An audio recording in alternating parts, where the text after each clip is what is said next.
Hürmetli vatandaş, bugünkü leksiyalarımızı başlayımız. Leksiya da size Hacı Rosa, Washington'dan sözleyimiz. Bugün çistağa 2019 yılı 9. ayının 13. günü haftiga cüme. Vaziyet doğrusunu eysak bir cümle, yaka bir kelime. Bu kadar Cungo hükümeti yumuşap gitti. Sebeplerinin nime ekanligini tazı to'g'ri tushunmagan va cho'nqur tushunmagan bo'lsakmi, lekin Jungo hukumati yumshab ketdi.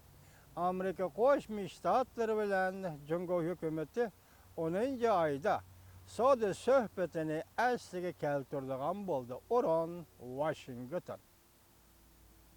Enlikse biz muşularına devir kılgan halda, Şangan vakalarini devir kılgan halda, Uyg'uriston vakalarini devir kılgan halda, Uyg'uristonga münasibetli Xalqaro ishlar yoki Amerika Davlat Majlisining yaqinda ma'qullagan qonun loyihasini devir kılgan halda, vatandaşlarga bugun leksiya so'zlaymiz. Birinchi mavzumunda Germaniya Tashqi ishlar Ministerligi ministri qat'iy holda mundaq dedi. Jungo kishilik huquq faoliyatchilari va advokatlari bilan davomli ko'rishimiz. Deb ko'rsatdi mavzuli xabar 9 ayning 12 kuni Amerika ovozining Xitoyda programmasi e'lon qilindi.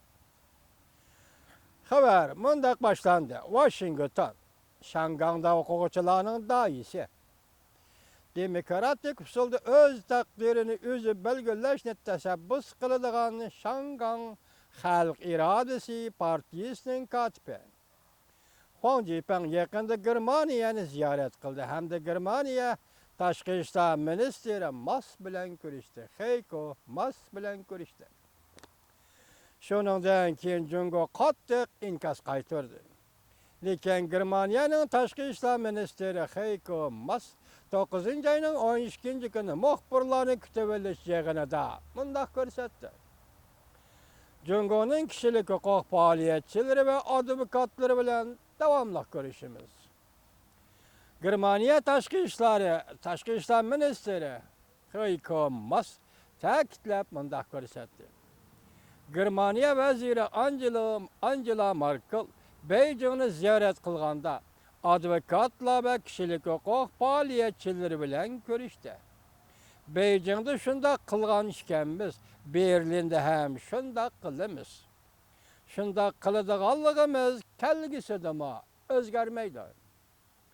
Mas mundaq ko'rsatdi. Germaniya tashqi ishlar ministri Heiko Mas mundaq ko'rsatdi.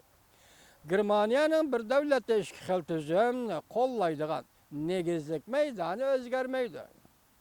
Shundaqla o'sha prinsip ostida Shangangning bahramand bo'lishga tegishli huquqlarini talab qilishini ham qo'llaymiz. Huang Jipeng 9 ayning 9 kunidan boshlab Germaniyani ziyorat qilib, ilgari kelgan 8 nafar parlament a'zosi bilan ko'rishdi. Hamda Germaniyaning tashqi ishlar ministri Heiko Mas bilan ko'rishdi. 3 kuni, ya'ni ziyoratning 3 kuni kishilarning diqqatini tortadigan muxbirlarni kutib olish yig'ini o'tkazdi. Huang Jipeng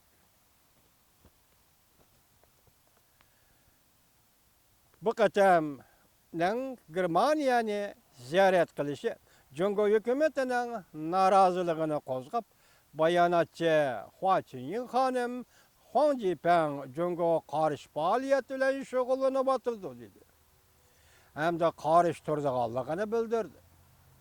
Jungo tashqi ishlar ministerligi Germaniyaning Jungoda turishliq bosh elchisini chaqirdi, ko'rishdi. Germaniya tashqi ishlar ministerligi Jungo tarafning tanqidlarini rad qildi. Germaniya tashqi ishlar vazirining har qaysi ellarning fuqarolar jamiyatining vakillari bilan ko'rishishi bu bir normal ish. Shangang matbuotlari bunday xabar qildi.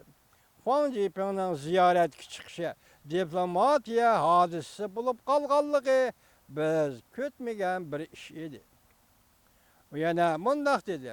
Jungo hukumati qattiq inkas qaytardi dedi Huang Jipeng. Menen Germany ziyaret kılışım tüpeyle Beyjan. Germaniyanın Beyjan'ı turuşluk baş elçisi bilen görüştü. Bu Karaganda Beyjan'ın gayri pikirligilerini sığdıra almaydıqallığını görüstüp verildi. Huang Zhipen mundaq dedi. Qarasa Huang Zhipen mundaq dedi. Qarı sörüksen gayirlik es qılmayman. Töhmet qılsanmı gayrilik es qılmayman.